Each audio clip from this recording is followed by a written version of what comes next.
बुरा वक्त आपको ज़िंदगी के उन सच से सामना करवाता है जिनका आपने अपने अच्छे वक्त में कभी ख्याल भी नहीं किया होता है। किसी दूसरे के जीवन के साथ पूर्ण रूप से जीने से अच्छा है कि हम अपने समय के भाग्य के अनुसार अपूर्ण जिएं। जीवन न कल में है न आज में है, जीवन इस पल में है, इस पल का अनुभव ही जीवन है। हम दुनिया से कभी शांति नहीं पा सकते जब तक हम खुद अंदर से शांत न हों। मनुष्य की इच्छाएं अनंत हैं। यदि इच्छाएं पूरी नहीं होती तो क्रोध बढ़ता है और इच्छा पूरी होती है तो लोभ बढ़ता है। इसलिए जीवन की हर स्थिति में धैर्य बनाए रखें तथा इच्छाएं सीमित रखें। अगर तुम अपना कल्याण चाहते हो तो सभी उपदेशों, सभी धर्मों को छोड़कर मेरी शरण में आ जाओ। मैं तुम्हें मुक्ति प्रदान करूँगा। कर्मयोगी अपने मन और बुद्धि की शुद्धि के लिए ही अपने शरीर, मन, बुद्धि और इंद्रियों के साथ आसक्ति रहित होकर कर्म करते हैं।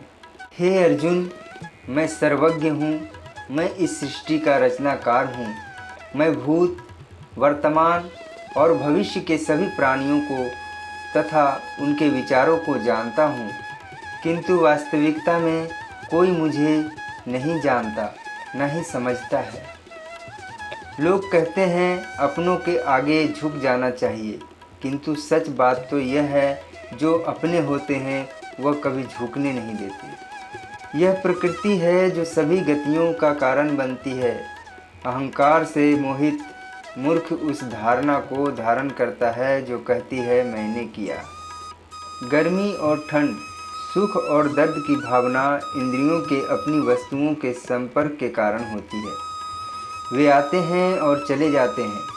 चिरकाल तक आपको उन्हें स्वीकार करना चाहिए। पूर्ण लगन के साथ अपना कार्य करो, लेकिन उसके फल की इच्छा मत करो, क्योंकि जब आप फल की इच्छा करते हो तब कहीं न कहीं आप अपने कार्य में पूर्ण रूप से समर्पित नहीं हो पाते। गति के लिए चरणों पर ध्यान देना आवश्यक है, किंतु प्रगति के लिए सदैव आचरण पर ही ध्यान देना चाहिए। प्रकृति द्वारा निर्धारित कर्तव्य का पालन करते हुए व्यक्ति ने कोई पाप नहीं किया।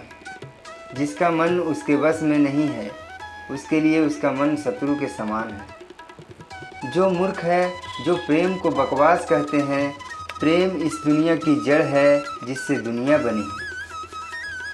अपनी इच्छा की शक्ति से अपने आप को नया आकार दें। अपने आप को कभी भी स्व इच्छा से नीचा न होने दें। मेरे लिए न कोई घृणित है और न ही कोई प्रिय, न कोई निर्धन है और न ही कोई धनी।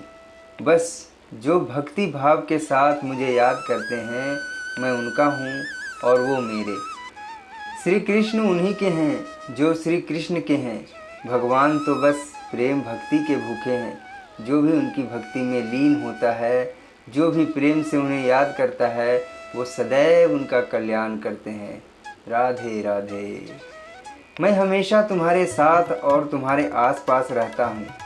चाहे तुम कुछ भी कर रहे हो, मैं सब देखता रहता हूँ। जब भी आप कोई बुरा कार्य करते हो या अच्छा कार्य करते हो, आपको लगता है कि कोई देख तो नहीं रहा है, तो यहाँ श्री कृष्ण कहते हैं, तुम जो भी कुछ कर रहे हो, मेरी दृष्टि सदैव तुम पर है। इसलिए आप यह मत समझो कि आप अकेले हैं, आपके साथ श्री कृष्ण सदैव हैं। सुख दुख का आना जाना सर्दी गर्मी के आने जाने जैसा ही है, इसलिए इन्हें सहन करना सीखना ही उचित है। तुम अपनी पीड़ा के लिए संसार को दोष मत दो, अपने मन को समझाओ। तुम्हारे मन का परिवर्तन ही तुम्हारे दुखों का अंत है।